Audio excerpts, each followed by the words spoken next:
আমি চুরি করিনি, আমি চোর নই। চুপ জল্লাদ! মহারাজ দয়া করুন, আমায় মারবেন না। শিরচ্ছেদ করো গোপালের। থামো, গোপাল চোর নয়। এ কি বলছেন রানীমা? গোপাল চুরি করে আম না খেলে ওর পাশে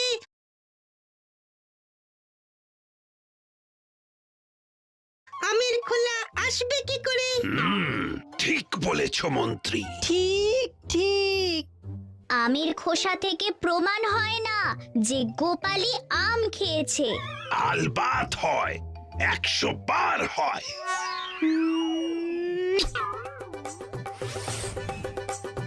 তাহলে আমের আটিটা কোথায় গেল? সেটাও কি খেয়ে নিয়েছে?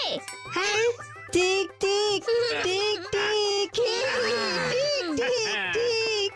দারুণ বুদ্ধি তো তোর পুটি।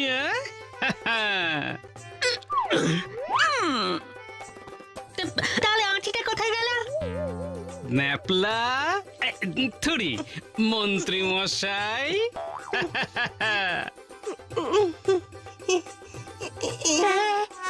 রানী করে হিসাব নিকাশ, তাই তো সবার হয় যে বিকাশ।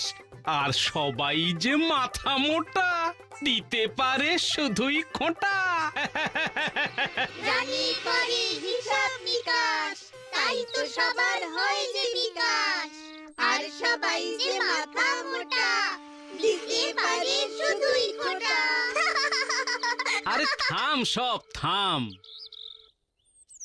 গুলটে, রাজার গলা কিন্তু তুই দারুণ নকল করেছিস। হ্যাঁ, আমি সবার গলায় নকল করতে পারি। বাহ, চলি রে, দেরি হয়ে যাচ্ছে। এরপরে বাজারে না গেলে গিন্নি একেবারে। তুমি এইখানে? তাই ভাবি এত দেরি কেন? আজ তো আমারই একদিন, কি আমারই একদিন।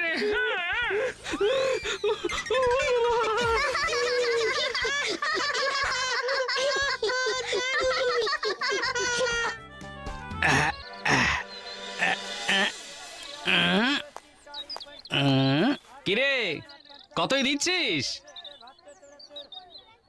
প্রতিটা 2 টাকা। হ্যাঁ, বলিস কি রে, এত? মহারাজের প্রিয় গোপাল ভাঁড় 2 টাকা দিতে পারবে না? এই বাজে কথা রাখ, 10 পয়সা দেবো। কি যে বলো, এ হলো পদ্মার ইলিশ। হ্যাঁ, আরে ভাই, একটু দেখে। এই কিছু মনে করো না গোপাল দাদা। এই ভাই, দাও আমাকে 1 জোড়া।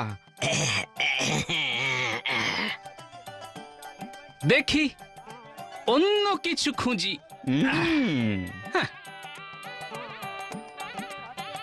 এই যে এই রে, ভুলে গেছিলাম, আজ তো শনিবার, মাছ কেনা যাবে না। না, যাই যাই যাই। পাকা কাতলা, পাকা 4 পয়সায় 1 সের। ভাজা খেলে মজা পাবে, আর ঝোলে খেলে মন ভরবে। 1 সের দাও দেখি। মাত্র 1 সের? ওই যথেষ্ট। গিন্নি আজ মাছ না পেলে না আমাকেই ভাজবে। টাকাটা গেল কোথায়? আমাকে বোকা বানাতে পারবে না গোপাল দাদা, পুরো 4 পয়সাই লাগবে। আরে রাখ তোর মাছ, আগে টাকাটা খুঁজি। মাঠেই পড়েছে বোধহয়, দেখি।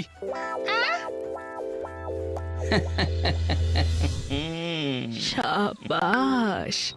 আচ্ছা, এই কিপটে গোপালের থেকে 1 টাকা নিয়ে তোমার কি লাভ?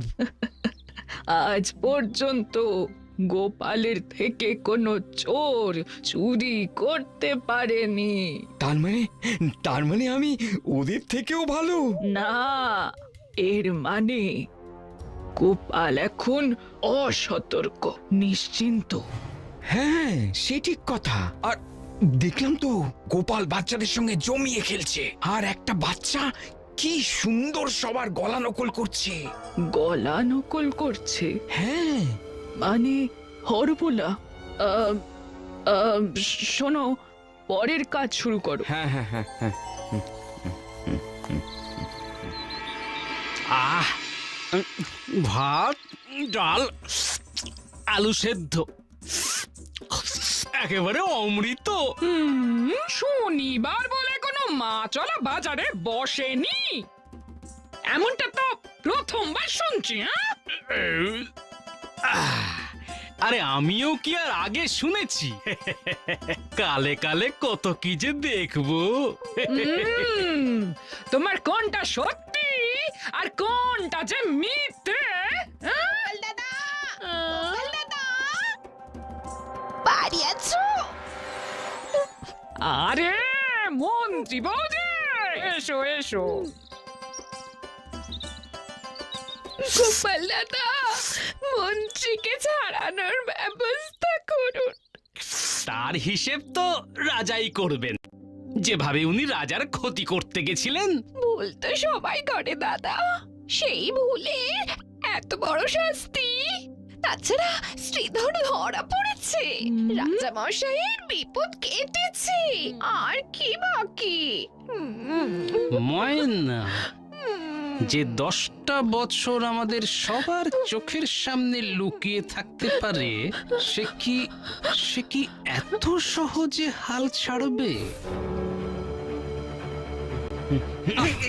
আরে ভাই, একটু দেখে। বলি কি বিড়বিড় করছো? আরে মন্ত্রী বউয়ের কথা শুনেছো? শুনেছি আর দেখেওছি। থুড়ি থুড়ি দেখছি কি করা যায়। কি চাই?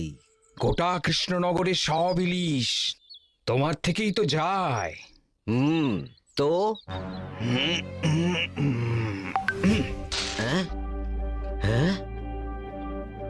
আগামী 1 মাস তোমার দোকানের সব ইলিশ আমার চাই, আর এটা অগ্রিম। নিশ্চয়ই নিশ্চয়ই।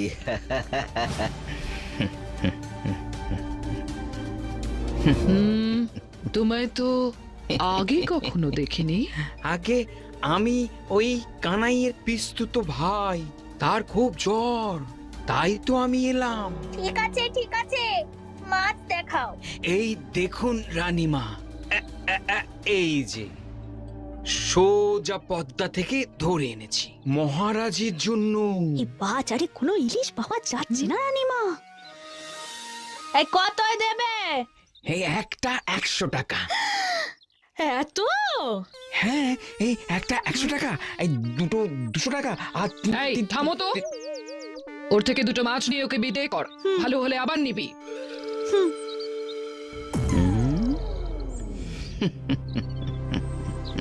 মন্ত্রী বউয়ের কান্না চোখে দেখা যাচ্ছে না মহারাজ। কিন্তু এত কিছুর পরেও সেটা কি ঠিক হবে গোপাল? সে পরে দেখা যাবে, আপাতত ক্ষমা ঘেন্না করে ছেড়ে দিন। বেশ।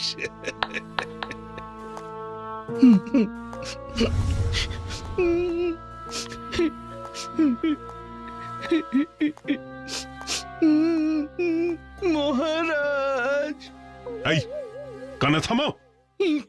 এই শেষবারের মতো তোমাকে মাফ করলাম।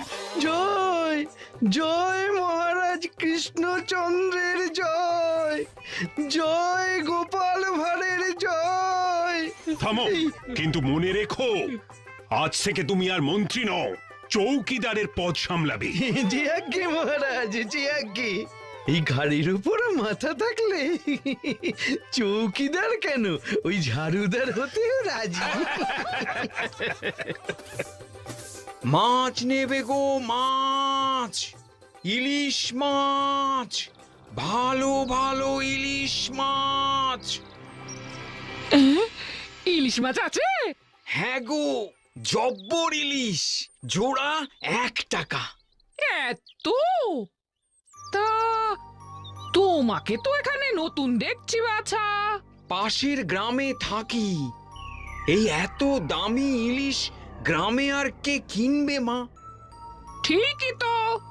তাই ভাবলাম এইখানে আসি।